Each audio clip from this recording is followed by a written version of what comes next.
You're listening to an Airwave Media Podcast.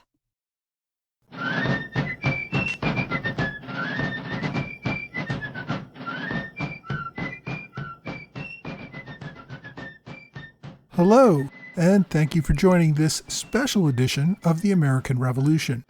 Our July American Revolution Roundtable welcomed author Mark Vincenzo, the author of the new book, Button Gwinnett, America's Accidental Founding Father.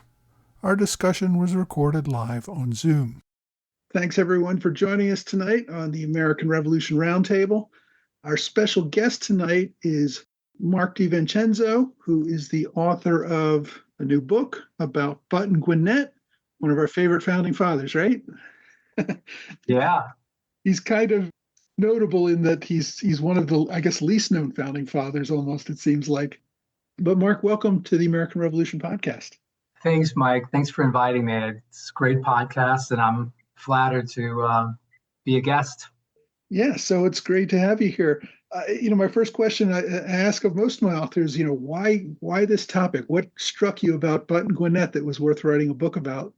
Yeah, so I was taking a history walking tour in downtown Savannah, and the tour guide said, we passed the cemetery. Tour guide said, this is a cemetery where one of the signers of the Declaration of Independence, Button Gwinnett, may or may not be buried.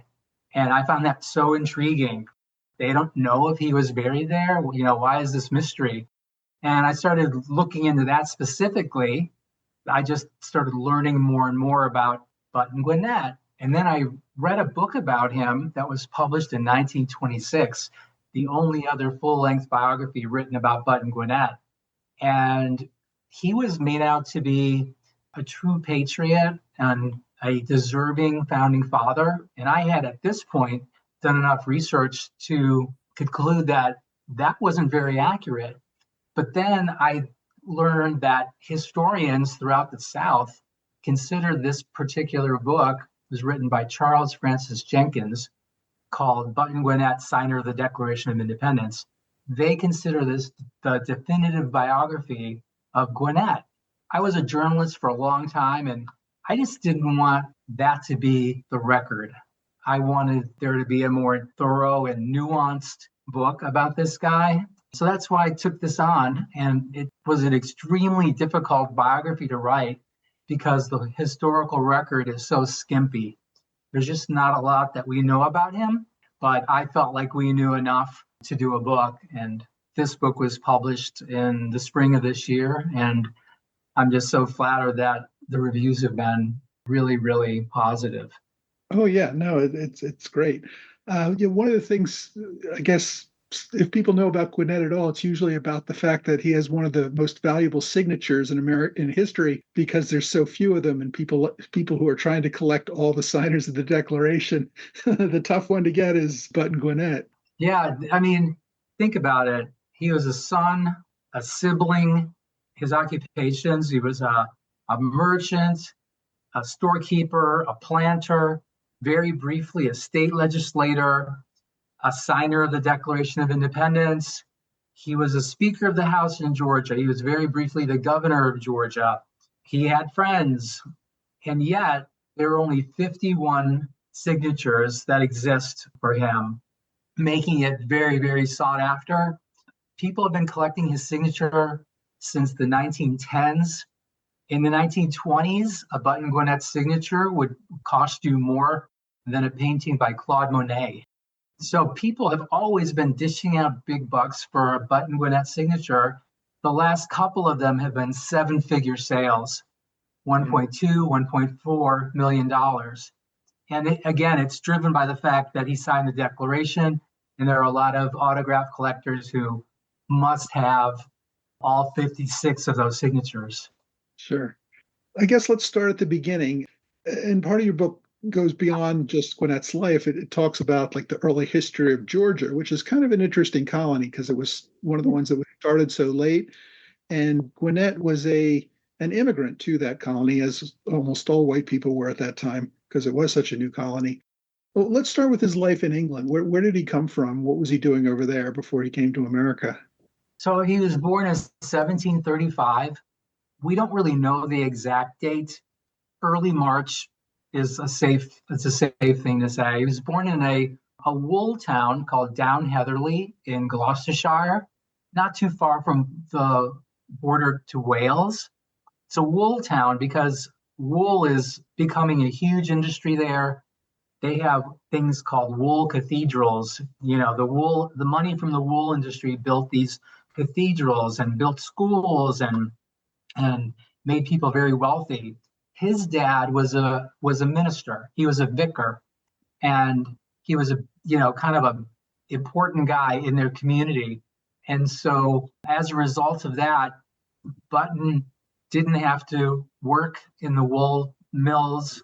The only work he probably did before he turned 14 was household chores. And he actually did briefly go to an actual school, unlike a lot of people back then in that part of England. But he went long enough that his parents didn't consider him to be college material, unlike his older brother and another sibling who did go to college. And this really defined his whole life because it really set him on a very unstable financial course. They didn't really know what to do with Button. They set him up in a few unofficial internships, ended up interning with an uncle in Bristol who was a grocer. And then he ended up going into an internship with an ironmonger in Wolverhampton. That's where he met his wife, Anne. And I just loved their marriage certificate because she was listed as Anne, age 22, spinster. So back then, if you weren't married by the age of 22 and you were a lady, you were a spinster. So yeah, that's where he met his wife. She may have contributed a very large dowry. We don't know exactly how large, but her father was a very successful businessman. He was a grocer as well. So we know very little about the first 14 years of his life and not a ton about the first 22 years of his life. I found that interesting. He noted in the book that maybe he got a very large dowry or maybe he didn't. One publication said it was 10,000 pounds sterling, which would be millions of dollars today, but it may have been far less than that. And he didn't seem to be a pretty wealthy man after he was married. So that kind of puts that dollar amount in doubt.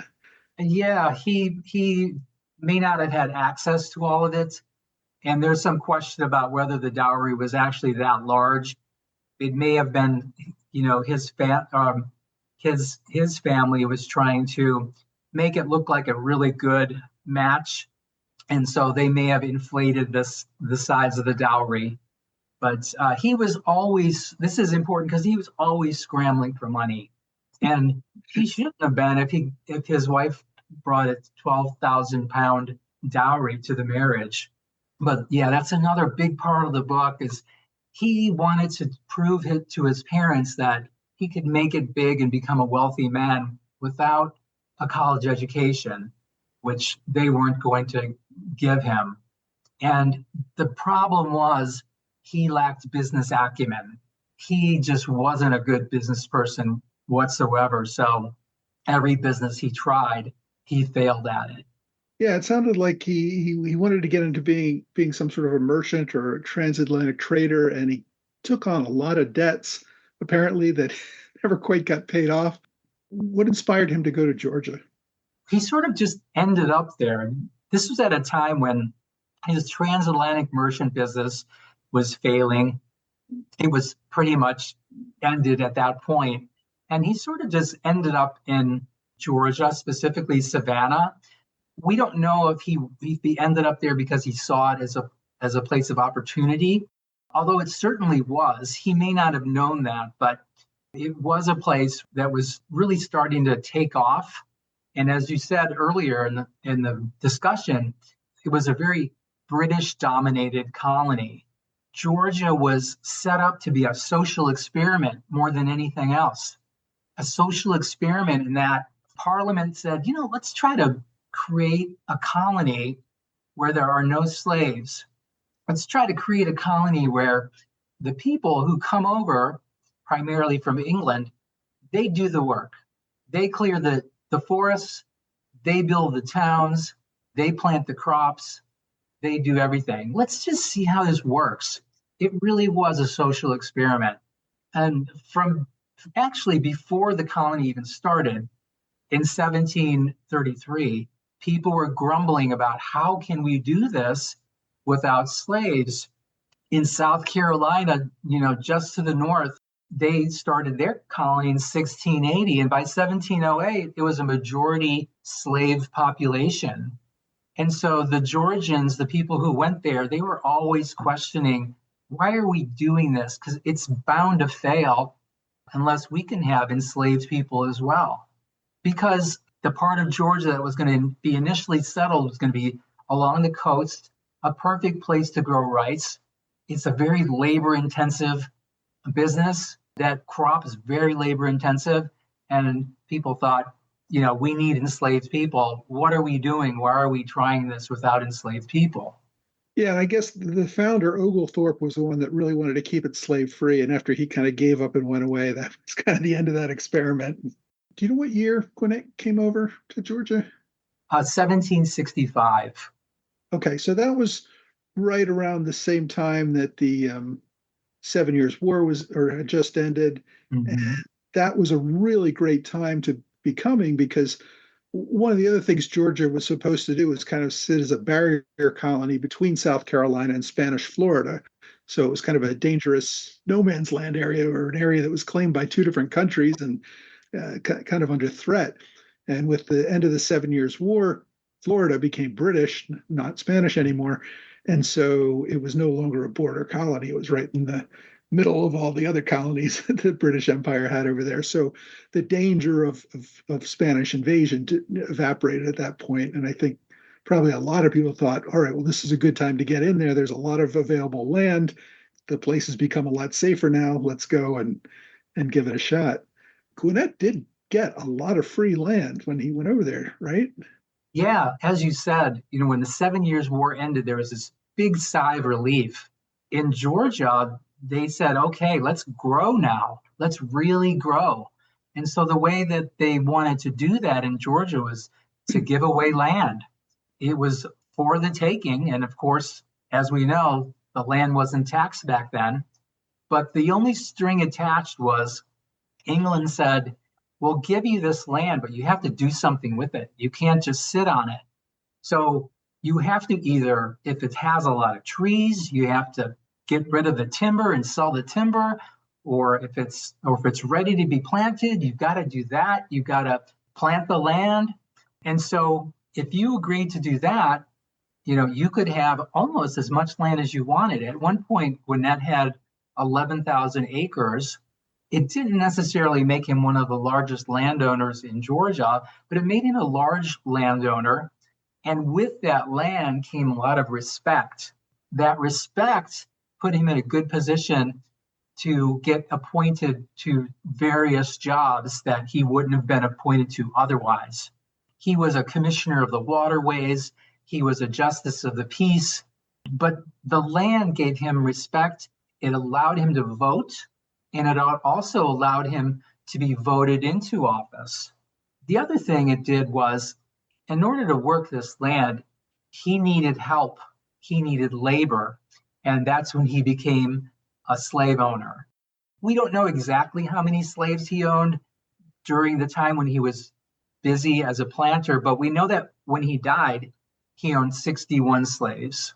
So at some point, he probably owned much more than that, because his business, as I said earlier, didn't do well, and the creditors were chasing him, and they took his land, they took his house, they left him with the enslaved people that he had, but he didn't have much else. Yeah, he didn't seem to have a lot of good luck with business, and he did seem to have debts piling up, and while he did acquire a bunch of land, a lot of it for free, and some of it, I guess, was leased on credit, he never really made a lot of money, it didn't seem like. The impression I got was that his main focus was on trying to make money. He wasn't one of these people like Samuel Adams that was more focused on, independence and freeing us from British tyranny or something like that. He was a businessman, not really into politics that much before the war. Yeah, and that's what makes him truly unique among founding fathers, not just the Declaration signers. He was obsessed with making money, but as I said earlier, he lacked business acumen. So he didn't have any interest in public service. He had no interest in the independence movement whatsoever. And the story about how he was selected to serve in Congress, if you'd like me to tell that story, I can. It's Yeah, sure. Yeah, it's a funny one. Go crazy. ahead. So if you go back to 1775, the first time the Second Continental Congress met, Georgia, inexplicably, one of the people it sent was a loyalist. He was a Presbyterian minister. His name was John Zubley, and he was a buddy of the royal governor, James Wright, in Georgia. Why they sent him, we'll never know, because Georgia was seen as very cozy to England. It was almost seen as a loyalist colony. It certainly had a large percentage of loyalists well into the 1700s, and they sent John Zubley. And Zubley, I'm saying they didn't even send a delegation to the First Continental Congress, right? the first one, there was one person who went. His name was Lyman Hall. He was a very good friend of Button Gwinnett's. But he was kind of an unofficial participant there. Yeah, he was sent by his parish. He was embraced, though. And then in the session that began in the fall of 1775, that's when Zubley was one of three men who were sent to the Second Continental Congress. And he got into a lot of shouting matches with Samuel Chase from Maryland and some other people. But Zubley was, he was an unashamed loyalist. And the other delegates were like, they were saying to Georgia, what are you doing sending this guy up here? This is not a time for bipartisanship. We're all into the independence movement, resistance, and you're sending a loyalist. And so that put a lot of pressure on Georgia to send a full slate of patriots to the next session of the Second Continental Congress, which began in the spring of 1776. They had enormous pressure to send three. They were allocated three delegates. They had enormous pressure to send three. So Button Gwinnett, he never attended one independence movement meeting in Georgia. He just didn't care. In fact, in the latter half of 1775, he was trying to weaken the political clout of the men who were leading the independence movement in Georgia. Namely Archibald Bullock. He was the very first American-born governor of Georgia. He was, so Gwinnett wasn't attending any of these meetings. He wasn't getting involved in any way, shape, or form. And he there was a position that was funded by Congress for a colonel in a Georgia militia, and he wanted that job. That was what he really wanted to do. And no one in the militia wanted to work with him. And so the leaders in Georgia said, you can't have this job, but your consolation prizes will send you to Congress as long as you promise to vote for independence. And he, at this point, his business was so bad, he really didn't have anything more productive to do. So he went up to Philadelphia, and he got to Philadelphia in, I think it was May 20th, 1776. He went up with his friend Lyman Hall, who was truly a patriot. And John Adams met Lyman Hall and Button Gwinnett when they arrived. And Adams, the first thing he wanted to know is, are you with us or are you not with us? He knew Lyman Hall was, and the other Georgia delegate, but he didn't know, he never heard of Button Gwinnett. Why would he? Gwinnett assured him that he would be voting for independence. And that's all Adams cared about at that point. So, yeah. Well, I found it odd, too, that Gwinnett, I guess he wanted to be the colonel of the militia because it came with a steady paycheck, which he really needed at the time. But he had zero military experience. I mean, I don't understand how you could conceive of wanting to become the commander of the state militia with absolutely no experience whatsoever. That just blew my mind. So it blew my mind as well. But back in the 18th century, you didn't necessarily need military experience to get a job as a military officer. What you needed to make the case that you would be a good leader and you could lead men into battle. And because Button Gwinnett owned all this land, the royal governor of Georgia had appointed him to these leadership positions. I mentioned the justice of the peace and the commissioner of waterways. And Gwinnett, I'm sure, was making the case that, hey, if the royal governor thought I had leadership qualities, I must have them. And so I think I could lead this militia. He didn't win over the people who he needed to win over to get that job. The person who got the job was a guy named Lachlan McIntosh. He came from the Scottish Highlands. He was a tall, good-looking guy, successful in business, had a lot of the right friends, and he got this job instead of Gwinnett. It wouldn't be the first job that McIntosh got that Gwinnett wanted. And it sort of it helps to explain why these guys ended up hating each other. Well, yeah, McIntosh, of course, did have some militia experience, as did, who was the other guy in contention, Samuel Elbert. Both at least had some military experience, in addition to being men of some property and leadership capability and stuff.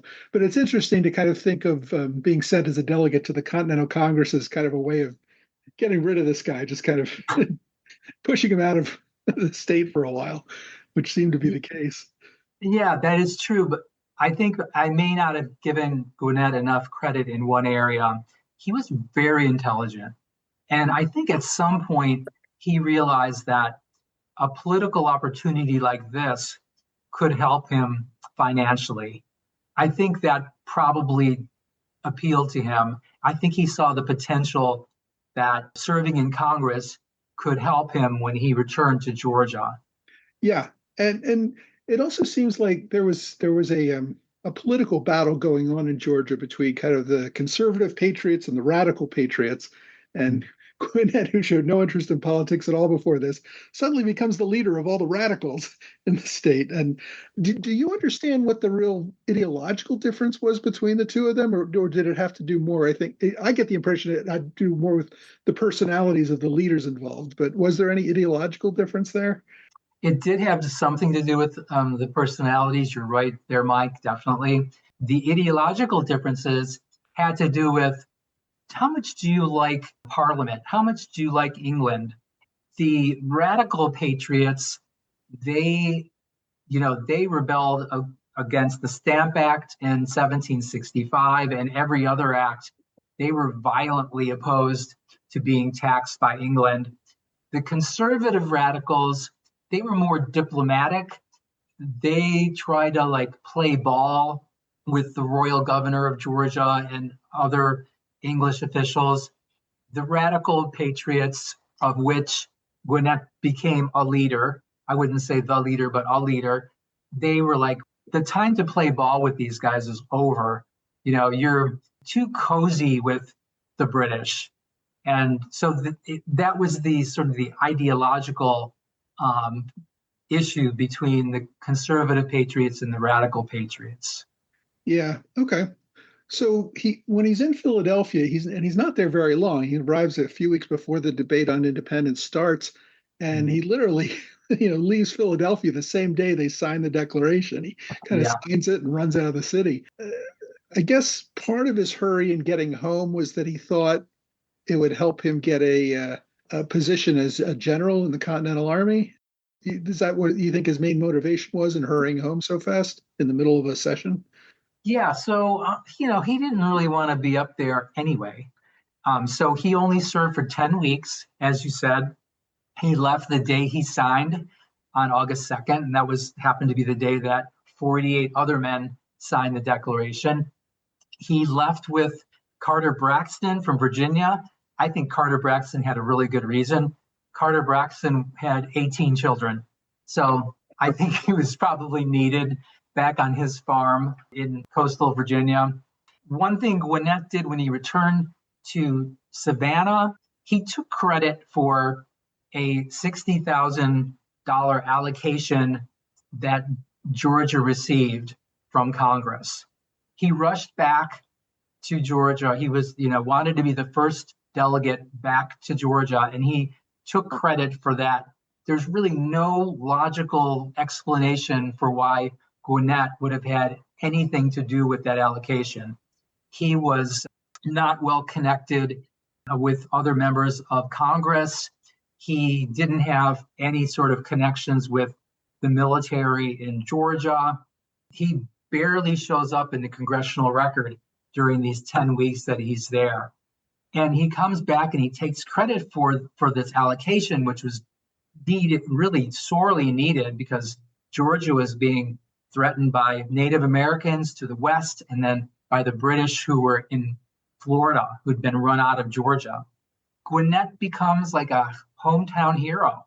The governor of Georgia at the time, Archibald Bullock, he calls for a special election and Gwinnett gets elected to the state legislature. And because he has this notoriety from signing the Declaration of Independence, he rises to the level of Speaker of the House, which was, the second highest political position in Georgia.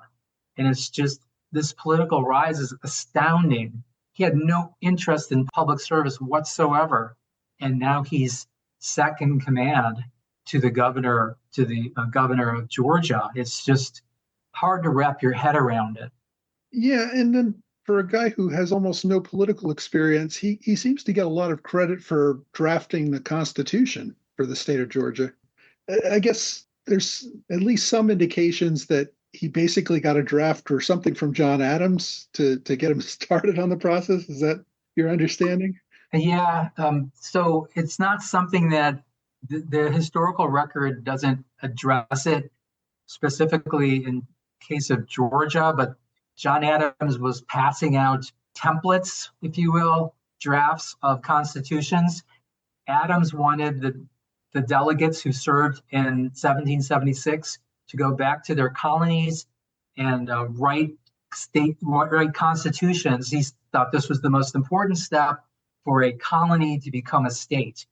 And so Button Gwinnett put himself in charge of overseeing the writing of the Constitution. There's not a document that lists the people who did that, but he's largely credited with overseeing the creation of the Constitution. If he had John Adams as a draft, it wouldn't shock me, but we don't know for sure that he did. Having said that, that Constitution was mostly praised and is considered his biggest accomplishment or most important accomplishment, if in fact he did oversee the creation of it. Yeah, and to be fair, the Georgia Constitution did have a lot of differences from other state constitutions, so it certainly wasn't a cut and paste action or something from something Adams was handing out. They may have used that as a basis for starting ideas, but they certainly did put their own imprint on it. Yeah, and Georgia did have sort of an unofficial constitution before this one. The constitution that Gwinnett oversaw was very similar to this first initial constitution.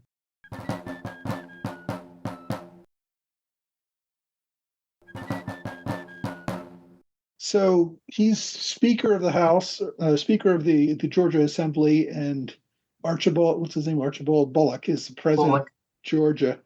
And all of a sudden, Archibald Bullock just kind of drops dead. Nobody understands. Pretty young, healthy guy. All of a sudden, he's gone. There's some speculation, conspiracy theory that he was poisoned. What are your thoughts on that? Well, I'll say if he was poisoned, and if he was poisoned by Button Gwinnett, I wouldn't be the least bit surprised. But I had to dance around that because there's no proof of how he died, let alone who killed him, if he was even killed. But yeah, you're right. Bullock, I think he was 46, 47. He was in good health. Interestingly enough, one of his descendants is Teddy Roosevelt, and another is Eleanor Roosevelt. But Bullock, he drops dead mysteriously and suddenly. The executive council they put Button Gwinnett in charge of Georgia. He was the acting governor of Georgia. Just mind-boggling. But yeah, and of course he accepted the nomination. Yeah, he jumped right in there. And, we hear a lot of stories in the American Revolution of men with relatively little experience rising to the occasion and becoming great statesmen. I would not put Button in that category. Nor would I. He seems to want to get back at his enemies, and number one on his list is the Lackland brother, or the McIntosh brothers. There is some basis, I guess, for what he did. He went after George McIntosh for treason, and he actually had a letter from John Hancock accusing him of treason and wanting him arrested. And I guess Bullock had received this letter months earlier and didn't act on it because he thought it was nonsense. Gwinnett had no such hesitation, it seems like. Yeah, so Gwinnett, he hated the McIntosh family. There was a Colonel William McIntosh who Gwinnett pretty much ran out of the army when he became governor. There's George McIntosh, who's accused of treason, specifically selling rice to the British in St. Augustine. And then, of course, Lackland McIntosh, the man I mentioned earlier, who seemed to always get the job that Button Gwinnett wanted. And they clashed throughout their lives. The legislature told Gwinnett, the main thing we want you to do is plan an attack on the British in Florida. That was his main job. And he didn't know how difficult it was going to be to find men to fight this battle. And he could only find 200 men to fight to attack the British in Florida. Most of these guys were from his home parish, where he was very much of a hometown hero. But he was trying to undermine Lackland McIntosh, who at this point was a general in the Continental Army. And he was trying to work around McIntosh. He didn't even want to speak to him. But at some point, he knew he needed McIntosh's help. He needed McIntosh's men to fight this battle. And McIntosh agreed, but he didn't want to take orders from Gwinnett. And they had this big sort of breakup where McIntosh took off to go to Florida to fight the British, but Gwinnett's militia fighters, they stayed in Georgia, in coastal Georgia. And when the leaders of the legislature found out about this, they were like, oh, we've had enough. So they brought them both back to Savannah and had sort of a inquisition, if you will. But before the inquisition, the political leaders in Georgia were like, this experiment with Gwinnett did not work, and they did not reappoint him to be governor. Right. This whole attack just seemed really screwy to me from the beginning. I mean, you have the governor or the acting governor of the state trying to be the military commander, when of course the military commander is Lackland McIntosh, who I guess these guys had always been in the opposing political factions within the state for years now. And so Gwinnett, of course, wanted the job that McIntosh got as the Continental General. But even before that, these guys were just very much political adversaries. And the way Gwinnett specifically acted during the campaign was just ridiculous. He'd refused to speak with McIntosh directly. He tried to give orders to McIntosh's subordinates. He tried to essentially take command of the entire military campaign, even though he held no military rank. Yeah, it just seemed like a really crazy thing. And yeah, you're right. The executive council, I guess, decided to hold hearings on all this and get to the bottom of it. And by this time, McIntosh had lost his position as governor. I guess you could call the hearings contentious, would be a mild way of putting it. Yeah. So this is where I guess McIntosh, I don't know if he loses his temper or he did it deliberately, but starts the name calling. Yeah, so this would have been right after Button Gwinnett was no longer governor, and McIntosh felt empowered to speak his mind publicly. He calls Gwinnett a liar and a rotten scoundrel in the presence of the leaders of Georgia, and he doesn't apologize. Button Gwinnett's, of course, stewing over this insult, and he thinks the only solution to this is I'm going to challenge Lachlan McIntosh to a duel. Lachlan McIntosh, as you mentioned earlier, he grew up with a gun in his hands. His clan, the McIntosh clan, was brought to Georgia by Oglethorpe, the founder of Georgia, to serve as a little army to protect the British in Savannah from the Spanish in St. Augustine, Florida. So Lachlan McIntosh, he grew up either in warfare or planning for warfare.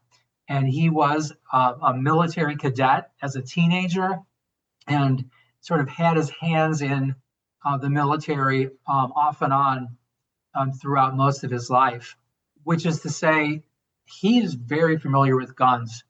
If you were going to challenge someone to a duel, in a perfect world, it wouldn't be someone who grew up with a gun in their hands. But Gwinnett decides, I'm going to challenge him to a duel. And they dueled in a cow pasture on the east side of Savannah. And I don't know, Mike, if you want me to get into that now or later, but yeah, let's go for it. Yeah, so this duel is one of the best recorded events in Button Gwinnett's life, because afterward, affidavits were taken from two of the witnesses who basically said the same thing. The duel happened in this cow pasture, and the sides decided that they would only stand 3 to 4 paces apart. So roughly 10 to 12 feet, they're standing 10 to 12 feet apart from each other. They're using these guns with these musket balls, just one musket ball at a time, and they shoot each other, and they shoot each other in the legs. Gwinnett shoots McIntosh in the upper leg, and McIntosh shoots Gwinnett just above the knee, his left knee. Gwinnett falls to the ground and says, his quote is, "My thigh is broken." And McIntosh, he's bleeding from the leg as well. He walks up to Gwinnett and says, "You want to do it again?" And the seconds, they step in and they said, no.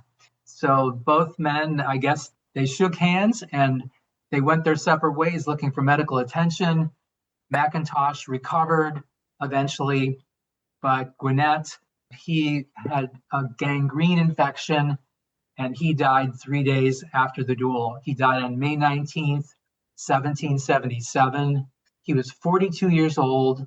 He was the second signer of the Declaration of Independence to die after John Morton from Pennsylvania.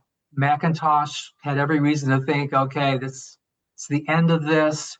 McIntosh was hoping that political tensions in Georgia would cool, but the opposite happened. The political tensions went nuts.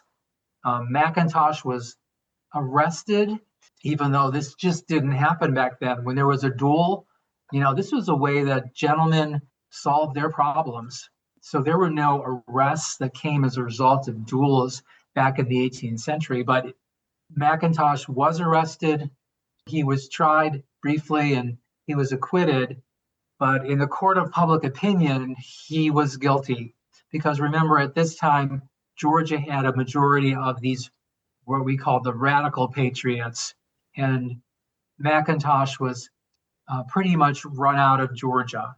He went up to Fort Pitt in Pennsylvania, and he was serving under George Washington, who he knew and liked, and they liked each other. They were friends. Yeah, there's actually a Fort McIntosh in near Pittsburgh, which he founded there.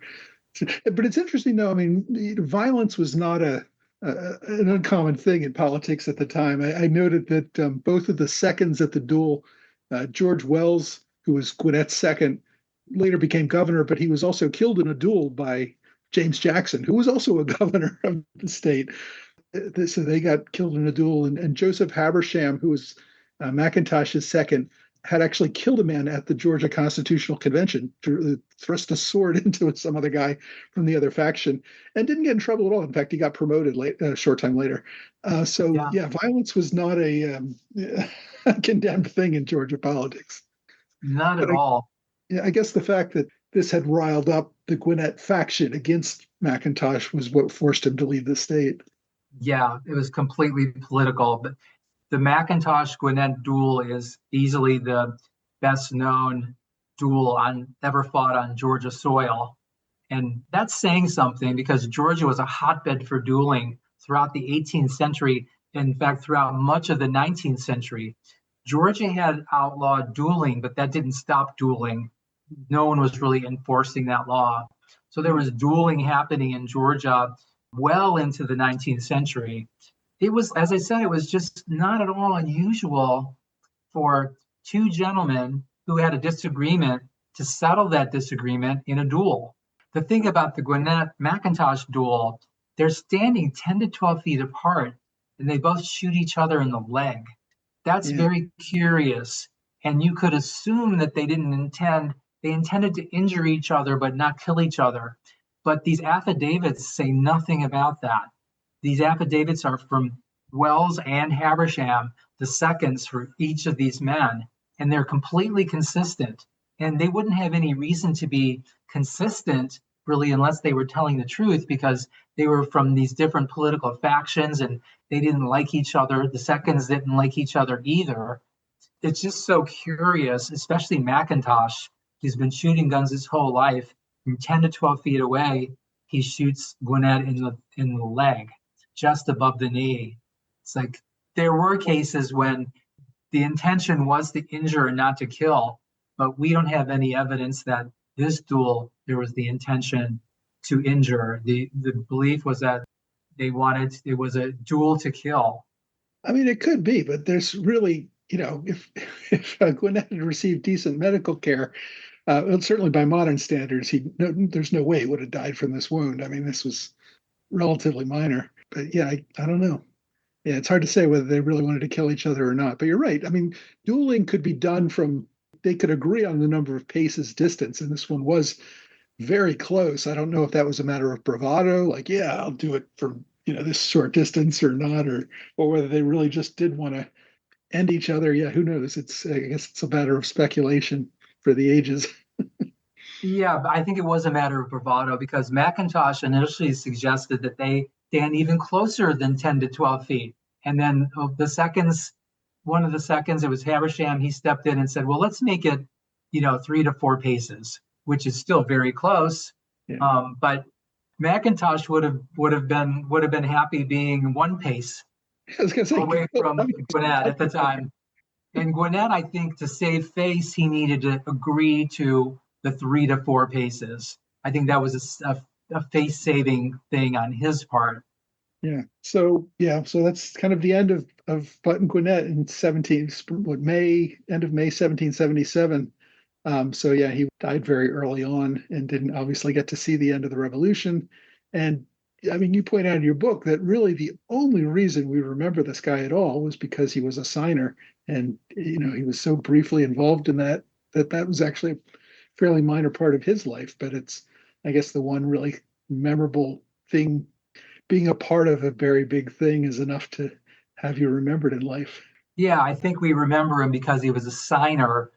But I hope that what my book makes clear is that he was unique. His indifference to the independence movement and to public service in general really makes him unique among all of this, not only all of the signers, but all of the founding fathers that came afterward. We don't see anyone else who cared less about public service and who cared less about the independence movement than Button Gwinnett. And I think that's something that hasn't really been brought out. I mentioned that 1926 book, the first and only other full-length biography written about Gwinnett. Mm-hmm. The other historians have, they consider that a very friendly biography. And yet, 4 generations of historians had decided not to write another book about Gwinnett. It was seen as a definitive work. And it was factually accurate, but there wasn't a lot of context. For example, the fact that Gwinnett left Philadelphia the day he signed the Declaration of Independence, that was a sentence in that book. There was no context. Like, why did he do that? Why was he rushing back?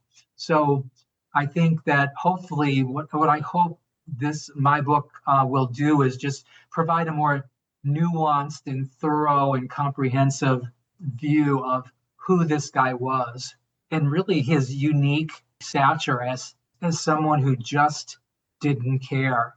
We look back at that period, 1776, in the United States, maybe around 25% of the people were still loyalists, and maybe around 40% of the people were apathetic, and the rest were patriots. Well, we know there were, even though we didn't learn that in school, we know there were people in 1776 in America who were really apathetic about the independence movement. But a founding father is apathetic. I don't really think that was something that people knew about. Some people called Button Gwinnett a reluctant revolutionary, but that's, I think, being very kind. I'm just looking at the historical record and what's there and interpreting that historical record, and I see no other way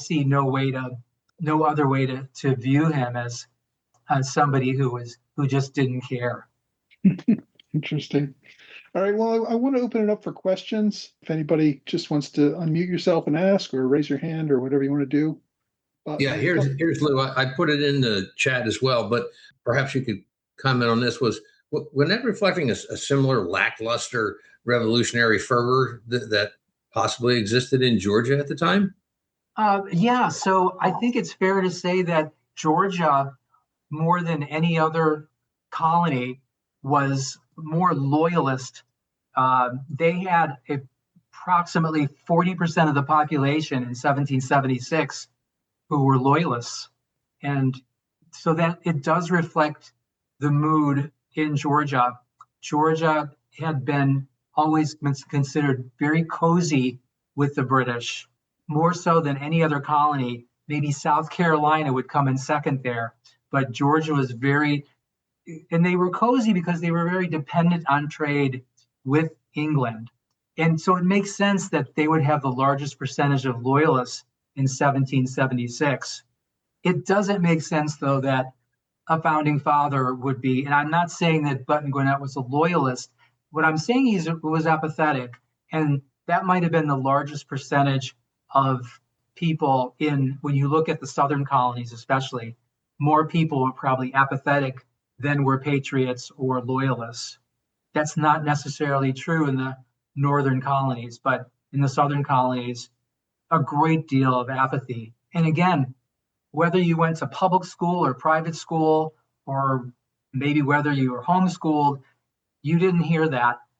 We kind of all thought that everybody, or the vast majority of people, the vast majority of Americans wanted independence. And that's just not true. But that's a good question, I think, to bring up. The apathy that existed in America was a real thing in 1776 and really until 1781, the Battle of Yorktown, which was the decisive battle. This guy's can say, I like Larry's comment that he sounds more like an opportunist than a loyalist, that he was more focused on his own advancement than caring either way about which side won the war, maybe. I don't know. Yeah, I'm going to probably steal that one. He was much more of an opportunist than a loyalist. I don't think he was a loyalist at all. Just didn't really care. No, I mean, what he was obviously very gung-ho to declare independence when he got there for whatever motives. There were a lot of people who were at the Continental Congress who opposed independence and who, so he certainly wasn't on that side of things. Well, I would say that most of the people in the Second Continental Congress who opposed independence, they didn't really oppose independence. I think they thought that 1776 was the wrong time, was way too early, because we weren't equipped to fight the British. And you could look back in hindsight and say, yeah, they were right. It was really difficult. The people who were speaking out against independence, at least in the Second Continental Congress, were really speaking out about the timing of it. Robert Morris, who ended up funding the Revolutionary War, he was considered the richest man in America. He was very hesitant in 1776 He didn't think the timing was right. And there were others who definitely felt the same way, but they weren't apathetic. They wanted independence, but again, they thought 1776 was way too early. Did Gwinnett have any correspondence with his family after he left England? No, we know of no correspondence whatsoever. In fact, there is only one personal letter that Gwinnett wrote that exists in the historic record. That is a 2-sentence letter to a lawyer admitting to a debt that he had to someone in Charleston, South Carolina. That is the only personal letter that we have. So no letters exist to him or from him. Thankfully, there are a lot of letters about him, or else I wouldn't have had enough material to write this book. Yeah, his wife was still in England for a time too when he came to Georgia, right? Yeah, she came to Georgia later. Yeah, and then she wrote many letters to John Hancock, or 3 letters to John Hancock after her husband died. Basically, she's trying to get Congress to allocate some money for her. She's trying to make the case that her husband was devoted to his adopted country, and she would like money because she knew better than anyone how much in debt he was. Yeah. But yeah, I mean, we don't have diaries, we have no journals, no letters. So it wasn't an easy book to research for that reason. This is my segue. Debtor apparently had a problem with debt, or maybe a problem with assets that were quickly dwindling. Isn't it ironic that Oglethorpe founded Georgia as the basis for some sort of solution to the debtors' prison problem in England, or at least that's the mythology. Nobody ever commented on the irony of him having debt issues so soon after the founding of the colony, too. Yeah, that's ironic. I will say that when you look at the people who came over from England to settle in Georgia in the early and mid 1730s, there definitely were some people who were in debt. But think about it this way, going back to my comment about how this was going to be a social experiment, and they wanted to start this colony without enslaved people. They wanted the people who came over to do the work themselves, all the work that they needed to do to start this colony. If you have all people who are in debt, or that's probably not a good grouping of people. You need to also have some people who are financially responsible and have been successful in business, whether they make shoes or whether they make casks or whatever the case may be. So Ed, you're correct that there were people who came to Georgia to found Georgia who were in debt, but not everybody. The colony wouldn't have worked if everyone was financially irresponsible or just maybe financially unlucky. Unlucky, yeah, that's it. Yeah. All right. No, that's a really interesting irony that you point out. I have a couple of questions. Did his wife get the money after she asked John Hancock? No, thanks for that question. So no, she struck out. There's a very brief mention of this in the record, in the congressional record, that she wrote a letter to Hancock, but she received nothing. In fact, because Button Gwinnett was so much in debt, she received nothing from his estate, with the exception of 50 British pounds, and a horse.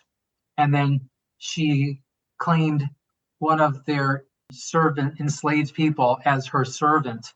So she eventually moved from Savannah, or from Georgia, coastal Georgia, where she lived, to Charleston to live with a daughter. And the most valuable possession that she took with her was this servant, who was a teenage boy. You mentioned that there was a daughter. Are there descendants today from Gwinnett? No direct descendants, not one direct descendant. So Button Gwinnett had he and his wife had 3 daughters. 2 died as very young children. 1 died as a 23-year-old. She was married. She had no children. He had 3 uncles, none of whom had children. None of his brothers had children that we know of. So there are no direct descendants. There are some indirect descendants, but no direct descendants. And that might explain why there are just so few documents of his that exist. If someone in England or in Georgia find documents with his that he wrote, and they're not related to him, and we're talking about the last quarter of the 18th century, chances are they're not going to hang on to them. Thank you. All right. Well, Mark, I really want to thank you for joining us tonight. Everybody, his book again, Button Gwinnett, came out in April. Button Gwinnett, America's Accidental Founding Father. It's available. Check it out. It's a great read. Mike, can I say one more thing? Please.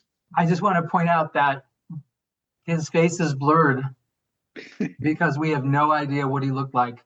If you were to Google Button Gwinnett in images, you're going to see a lot of different images, but there's some paintings that purport to be of him, but no one can say if those were actually him. We really don't know what he looked like. And Georgia's first historian who interviewed people who knew him never really bothered to ask, what did this guy look like?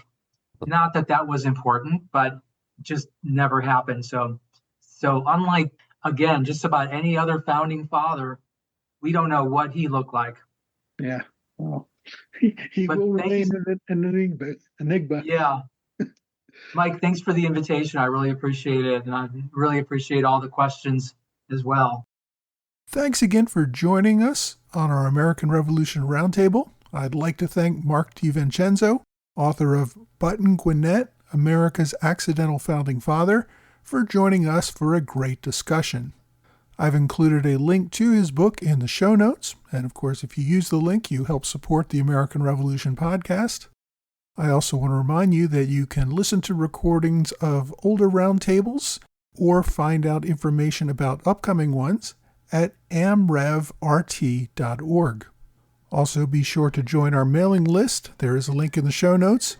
Members of our mailing list get email notifications of upcoming roundtables and invitations to join through a link on Zoom. Thanks again for listening to this American Revolution Roundtable on the American Revolution podcast.